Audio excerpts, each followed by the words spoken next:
Halo Ibu Ratu, selamat siang. Selamat siang Mbak Naila. Bagaimana nih kabarnya Ibu Ratu? Kabarnya baik Mbak Naila, Alhamdulillah. Mbak Naila sendiri bagaimana ini kabarnya? Alhamdulillah baik. Akhirnya kita bisa diskusi bareng ya Ibu Ratu. Iya, benar sekali. Untuk Eh, apa itu? untuk Oh iya, yang pesertanya yang satu, oh bagaimana iya. Mbak Naila? Ada tamu Bapak lagi Andreas. ini? Oke, Kita nunggu Bapak Andreas ya Ibu Ratu karena mungkin oke. tadi kan sempat kita mau mulai mau mulai jam 2. Mm-mm.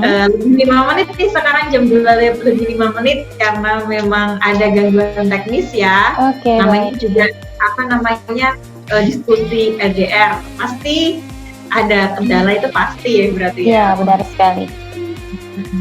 Ini nunggu Pak Andreas nih, sudah saya konfirmasi untuk diskusi kita Baik. siang ini. Beliau sudah ada Pak Andreas.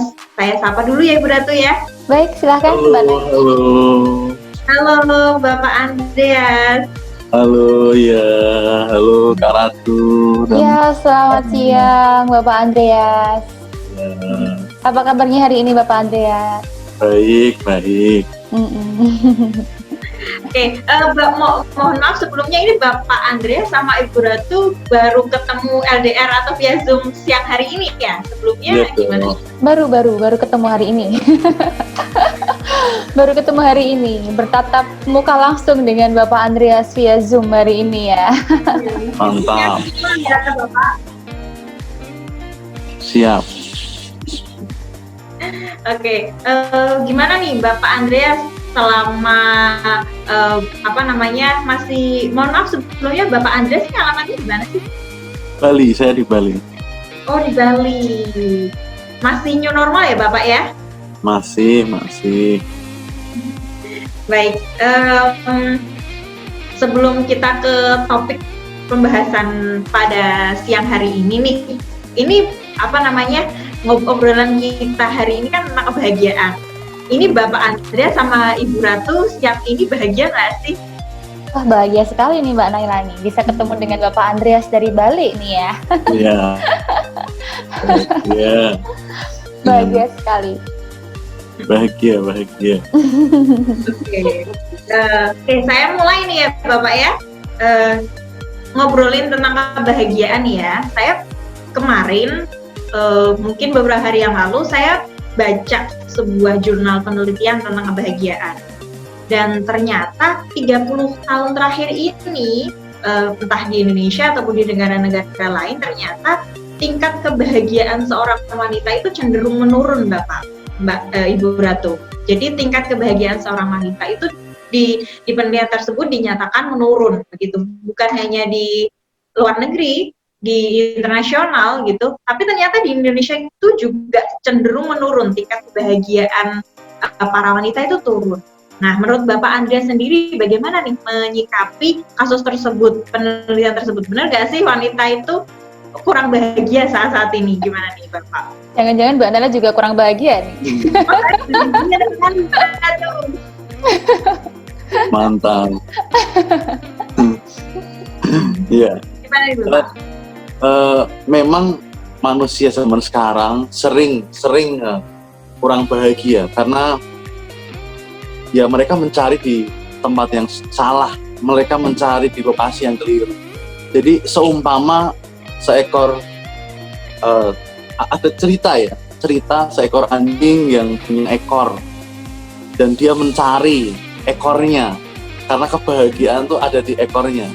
Tapi dia mencoba memutar-mutar ekorku mana, akhirnya tidak ketemu ya. Seperti itu orang mencari kebahagiaan.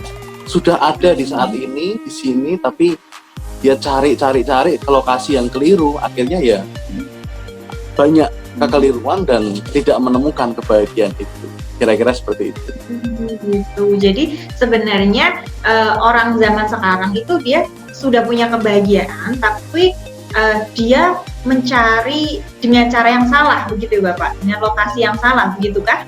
Ya, seumpama orang punya harta karun di rumahnya, tapi dia tidak mengetahuinya, dia tidak kenal. Nah, jadi ya dia sebenarnya ada kebahagiaan itu ada. Itulah esensi sejatinya. diri kita, tapi kita tidak mengenalinya. Jadi ya sama aja kita mirip-mirip tidak punya, karena kita punya tapi kita tidak mengenali. Jadi ya mirip-mirip tidak punya sebenarnya. Oh gitu, menarik nih. Udah mulai di awal-awal saja sudah menarik nih diskusi kita. Nah, menurut Ibu Ratu sendiri, bahagia itu sebenarnya definisi bahagia itu seperti apa sih, Ibu Ratu? Kalau menurut saya ya Mbak Naila ya, definisi bahagia itu apabila kondisi psikologi seseorang itu dalam kondisi yang positif didukung dengan emosional yang positif juga, kemudian didukung juga dengan lingkungan yang positif, energi aura yang positif yang terpancar kuat, maka dia tuh bisa merasakan sesuatu yang bahagia dalam hidupnya. Kalau menurut saya seperti itu sih Mbak Naila. Dan misalkan nih, saya berikan contoh nih ya Mbak Naila, mungkin masih bingung ya. Misalkan seperti ini, dalam pernikahan, dalam rumah tangga, ada sepasang pria dan wanita ya yang menikah sudah sampai usia 5 tahun pernikahan dan mereka belum dikaruniai anak. Nah itu kan kalau dikatakan kan belum bahagia ya, bahagianya belum maksimal karena kan mereka hanya menikah tapi belum dikaruniai anak sampai 5 tahun. Nah, jikalau mereka dalam kondisi psikologis yang positif, selalu berpikir yang positif, kemudian lingkungan juga mendukung dan energi aura juga positif juga, mereka akan berpikir bahwa mereka tuh belum memiliki anak atau belum dikaruniai anak, mungkin Tuhan memang belum mengizinkan. Nah, hal tersebut itu akan tetap membuat mereka bahagia. Walaupun bahagianya belum sempurna ya, karena kan kesempurnaan itu mungkin dianggap orang-orang di sekitarnya itu kalau sudah memiliki anak. Tapi kalau dikomunikasikan baik-baik dengan pasangan, terus memiliki energi yang positif, lingkungan juga mendukung, secara otomatis mereka juga akan tetap bahagia nantinya. Begitu Mbak Naila. Nah, menurut Pak Andreas sendiri gimana nih tanggapannya dari penjelasan Ibu Ratu tentang definisi kebahagiaan itu? Benar nggak sih kalau dari definisi Ibu Ratu, menurut Pak Andreas sendiri, itu orang zaman sekarang tuh kurang mendapatkan bahagia, itu menurut Pak Andreas sendiri bagaimana? Ya setuju. Jadi basically kalau menurut tadi saya yang disambung dengan Kak Ratu ya, memang seperti berlian atau permata yang ketutupan oleh lumpur ya. Sebenarnya kita tetap indah, kita tetap luar biasa, tapi ketutupan oleh lumpur. Nah, lumpurnya ini lumpur apa? Tadi sebab kondisi, situasi, lingkungan, pemahaman. Nah, apabila kita bisa mendayagunakan tadi seperti kata Kak Aura ya, situasi, kondisi, lingkungan, aura, kemudian sebab-sebab itu, maka lumpur-lumpur ini menjadi lebih terkikis dan kemudian ya cahaya kita terpancar dengan jelas. Iya, benar sekali. Begitu ya Bratu. Kalau misal berarti kebahagiaan itu diumpamakan sebagai permata begitu ya Bapak. Iya. Sedangkan lumpur itu adalah hal-hal yang mempengaruhinya begitu ya. Sehingga ketika harusnya permata itu terpancar cahayanya, sinarnya, tapi karena ada lumpur sehingga permata ini sudah tidak seperti permata lagi karena tertutup itu tadi. Iya, benar sekali itu Mbak Naila. Oke. Sedangkan kalau misal kita kan tadi sudah membahas kalau misal permata itu adalah diumpamakan sebagai kebahagiaan dan lumpur adalah hal yang mempengaruhinya. Sebenarnya apa saja sih ini menurut Ibu Ratu faktor yang mempengaruhi kebahagiaan itu sendiri? Kenapa orang tuh bisa nggak bahagia? Kenapa orang itu harusnya bahagia tapi nyatanya tidak bahagia? Harusnya orang terlihat tidak bahagia tapi nyatanya bahagia begitu. Itu menurut Ibu Ratu sendiri bagaimana? Kalau menurut saya sih kalau dari faktor-faktor yang mempengaruhi seorang bahagia itu ada dua ya Mbak Naila ya. Faktor dari eksternal dan dari internal. Kalau dari eksternal itu bisa dilihat dari lingkungan sekitar seperti yang saya jelaskan tadi. Kalau lingkungan kebahagiaan seorang itu kan didukung dari lingkungan sekitar, dari orang-orang sekitar ataupun lingkungan-lingkungan yang lainnya. Terus kemudian status ekonomi juga bisa, terus kemudian kesehatan fisik juga bisa mempengaruhi, itu pengaruh faktor eksternal tadi. Kalau dari internalnya, dari dalam itu ya dilihat dari energi auranya Mbak Naila. Seperti itu. Oh begitu. Nah, kalau ngobrolin tentang faktor itu dari Ibu Ratu, ada eksternal tadi. Misalnya bagaimana sih Ibu Ratu Ibu Ratu menggambarkan faktor eksternal itu sendiri dalam kebahagiaan untuk yang sesuai dengan masyarakat sekarang gitu. Apalagi pasti beda dong masyarakat modern dan juga masyarakat zaman dahulu mendefinisikan kebahagiaan itu sendiri. Gimana nih Bro? Bagaimana Mbak Nela? sorry. Oke, jadi gini, kalau Ibu Ratu kan tadi bilang ada dua faktor, ada eksternal dan juga internal. Gimana sih? Mungkin kalau audiensnya nih sahabat-sahabat yang nantinya mendengarkan podcast ini, bisa dijelaskan nggak itu faktor eksternal itu yang seperti apa sih gitu? Oke, faktor eksternal tadi kan saya jelaskan ada 3 ya Mbak Naila ya, dari lingkungan sekitar. Kalau lingkungan sekitar memberikan dukungan yang positif buat kita mendapatkan kasih sayang, mendapatkan perhatian dari orang-orang sekitar kita, maka kita juga akan mendapatkan kebahagiaan. Kemudian kalau status ekonomi, seseorang yang memiliki status ekonomi yang kurang, kalau mereka selalu berpikir yang positif, secara otomatis kekurangan tersebut bisa membuat mereka bahagia. Tapi kalau kekurangan dari status ekonominya itu di pikir yang negatif, maka mereka merasa saya tidak bahagia karena status ekonomi saya kurang. Nah, seperti itu Mbak Nela. Terus kemudian kesehatan fisik.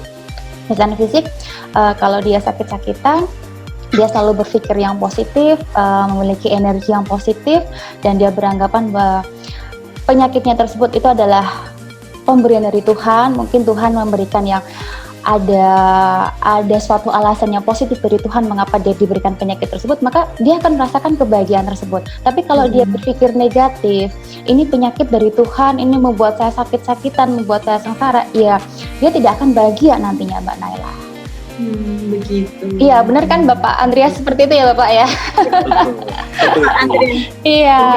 Orang pakar happiness coach ya Bapak ya. Setuju, tetap. Iya. Bagaimana Bapak menanggapi orang-orang zaman sekarang tuh ya, kadang kelihatannya kan kalau di media sosial mereka selalu menampakkan kebahagiaan ya Bapak. Iya. Apakah memang sebahagia itu sih orang-orang tuh kalau kita nggak nge-upload foto tentang kemesraan, kebahagiaan, apa bukan berarti itu kita tidak bahagia? Bagaimana nih Bapak? Ya, sebenarnya memang ya itu tantangan zaman sekarang karena sosial media dan lain sebagainya. Sebenarnya banyak orang yang tidak sebahagia itu. Padahal tidak ada tulisannya di Instagram bahwa harus mencitrakan kebahagiaan, itu tidak ada. Sebenarnya juga bebas, kita bisa menceritakan kesedihan tapi dengan hikmah, itu bisa. Tapi ya karena orang cenderung dengan topeng-topeng yang terlalu banyak, jadi dia sebenarnya ya banyak seringkali pura-pura bahagia berarti ya. Dan ya itu sayang banget sebenarnya.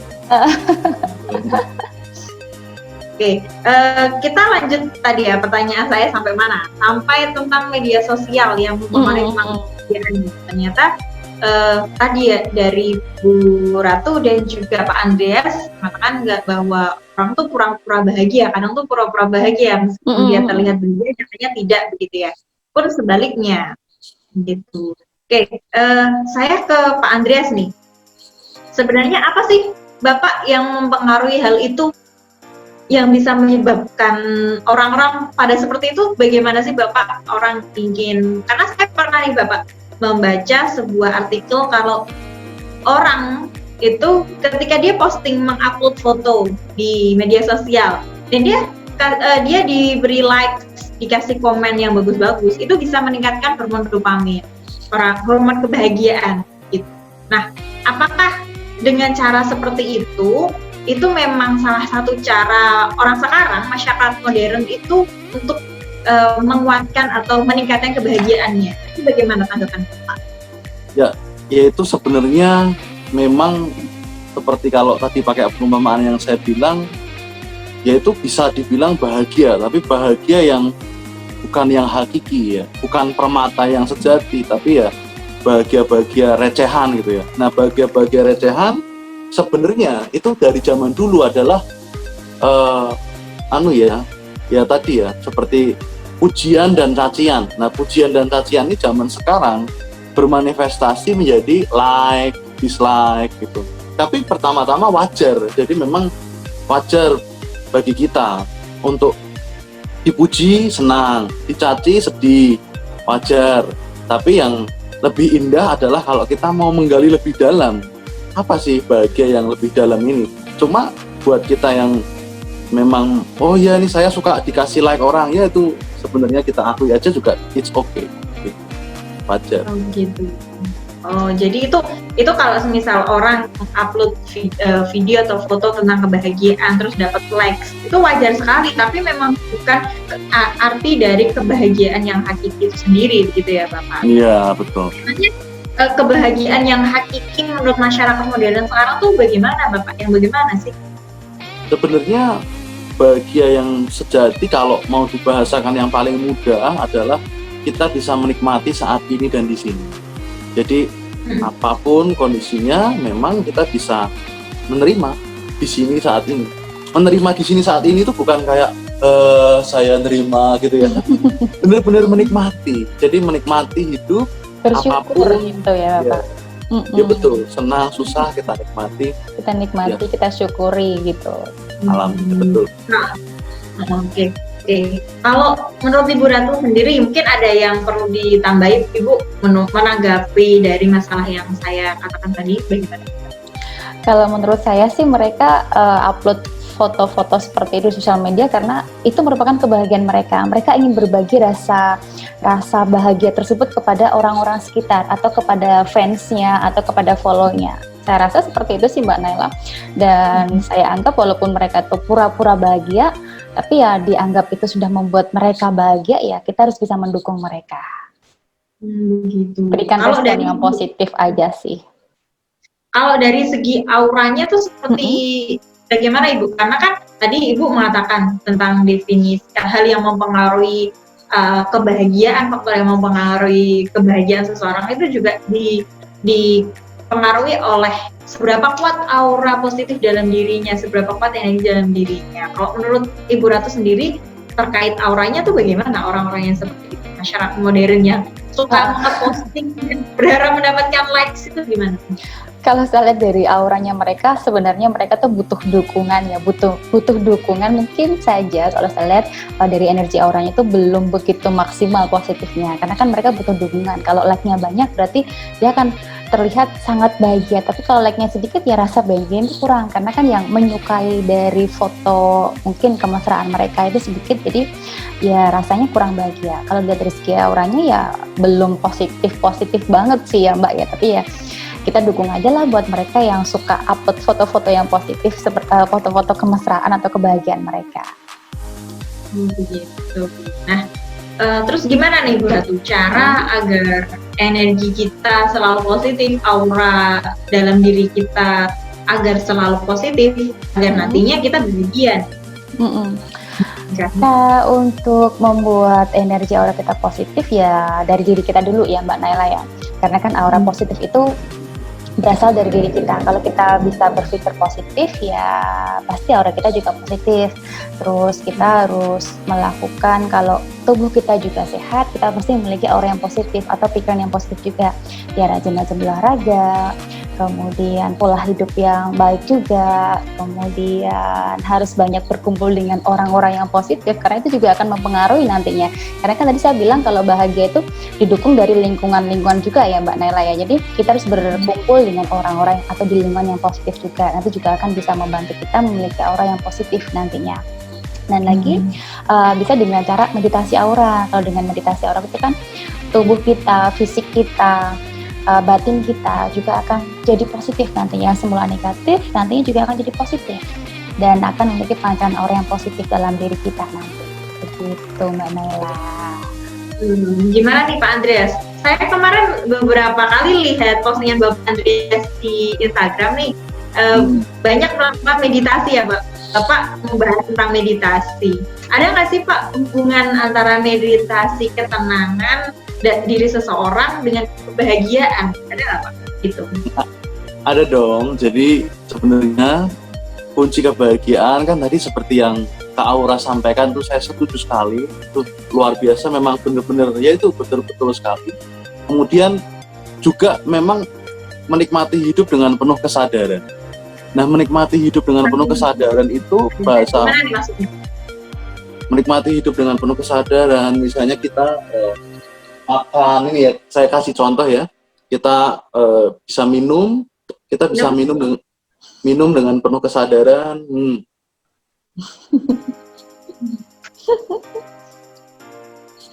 Jadi Alhamdulillah gitu ya Pak, ya, syukur.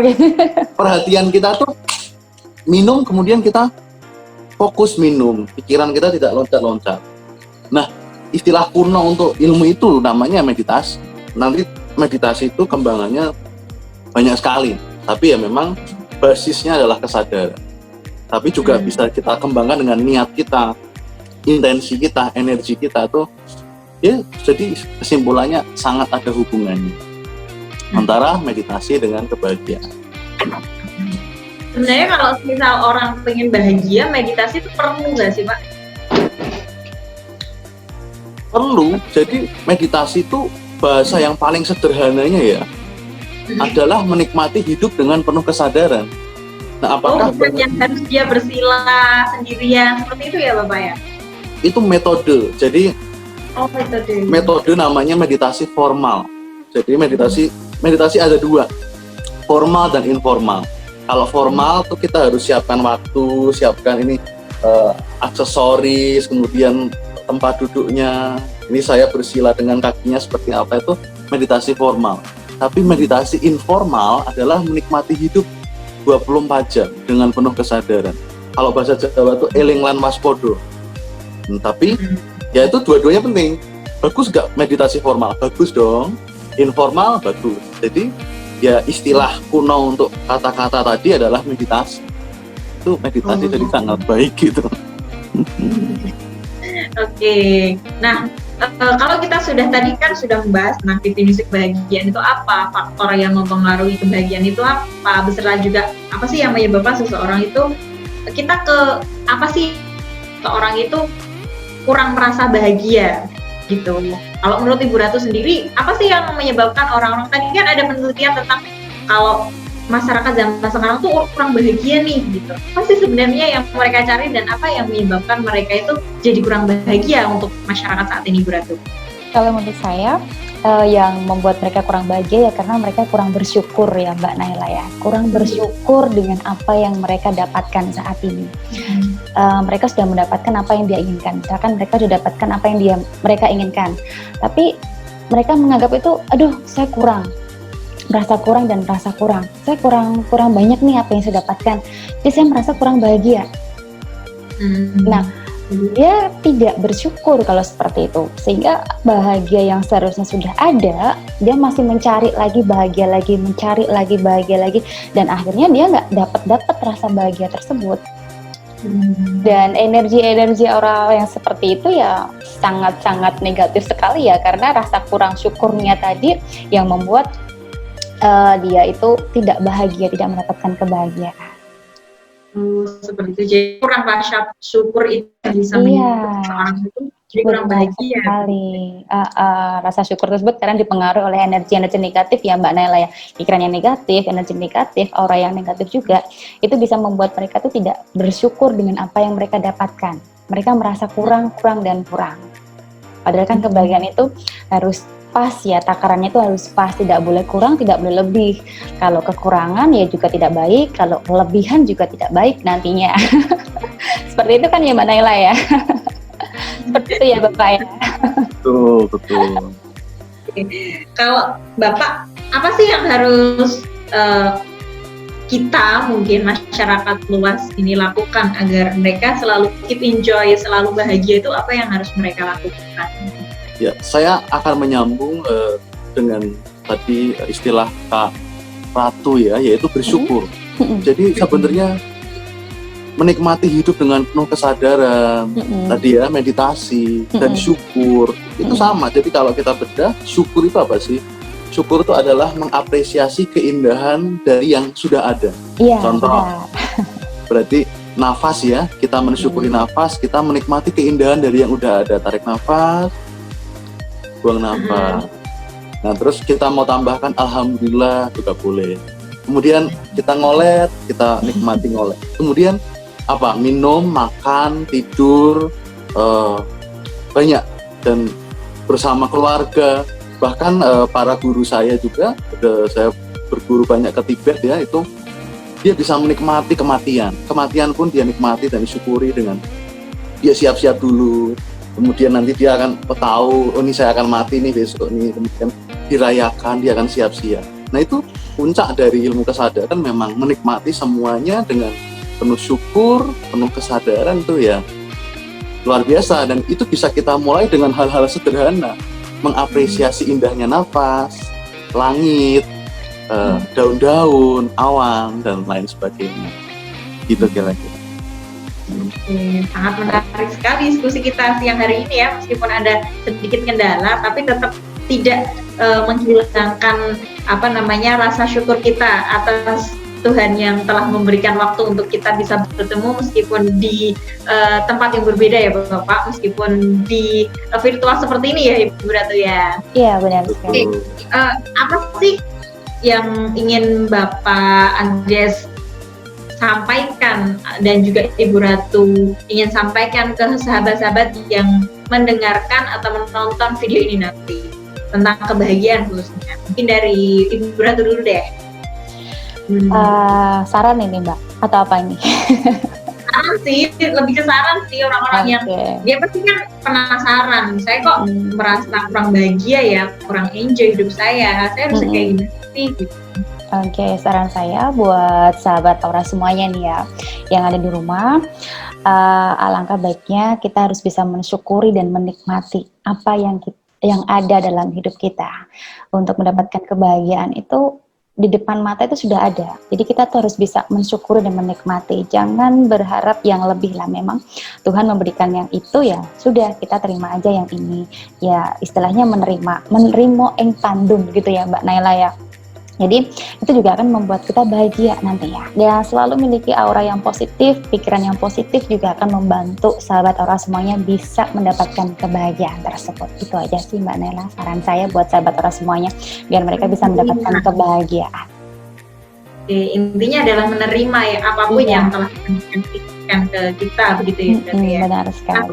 Pak Andreas sendiri gimana nih Pak untuk saran Bapak ke sahabat yang nonton video ini yang masih dalam fase mencari kebahagiaan dan esensi kebahagiaan? Oke, jadi untuk para sahabat Aura ya, memang tadi sudah kita akan ngomong tadi beberapa menit soal kebahagiaan, syukur, kesadaran, itu sama. Kemudian kita akan kristalisasi itu dalam satu kalimat tadi ya, saya suka sekali, yaitu nerimo ing pandum. Nerimo ing pandum itu sebenarnya menerima segala pemberian, atau bisa diartikan menerima segala kemungkinan. Dan kebanyakan orang itu mengasosiasikan nerima segala kemungkinan itu cuma dengan yang loyo, kayak saya terima segala kemungkinan, saya sakit nih gitu. Menerima segala kemungkinan juga menerima kemungkinan bahwa kita sembuh, menerima bahwa kemungkinan kita tidak sembuh, menerima kemungkinan bahwa kita kaya raya, menerima kemungkinan bahwa kita rezekinya surut maupun naik, berarti juga menerima kemungkinan bahwa kita akan menang rezeki nomplok. Jadi artinya terima segala kemungkinan itu adalah semangat tapi berserah. Itulah kuncinya. Jadi kebanyakan orang dia antara dia menyerah loyo atau dia terlalu kaku. Padahal dengan menerima segala kemungkinan, kita juga menerima kemungkinan yang berkah, yang semangat, tapi tetap tidak mencengkram. Kita tetap rileks, kita tetap menikmati segala kemungkinan. Itulah sebenarnya nerimo ing pandum. Jadi moga-moga teman-teman dengan uraian Kak Aura dan juga Andreas di sini bisa mensyukuri setiap detiknya, nafasnya, penuh kesadaran dan menerima segala kemungkinan. Baik buruk, percaya bahwa Tuhan punya satu rencana yang indah, berkah yang indah untuk kita. Itu. Terima kasih. Menarik sekali. Untuk diskusi mungkin kita bisa nyambung ke diskusi selanjutnya ya Bapak Ibu ya. Dan tadi saya sedikit simpulkan dari Pak Andreas tentang esensi kebahagiaan itu bukan hanya menerima yang baik saja, tapi juga menerima segala kemungkinan yang buruk yang akan terjadi dalam diri kita. Seperti itu ya Bapak. Terima kasih untuk waktunya Ibu Ratu Aura dan juga Pak Andreas. Semoga diskusi yang menarik ini bermanfaat untuk kita dan juga sahabat yang nonton video kali ini. Saya Naila Azahra, terima kasih sebanyak-banyaknya dan Assalamualaikum warahmatullahi wabarakatuh. Waalaikumsalam. Terima kasih. Selamat siang Bapak. Selamat siang Bapak Andreas. Selamat siang Mbak Naila.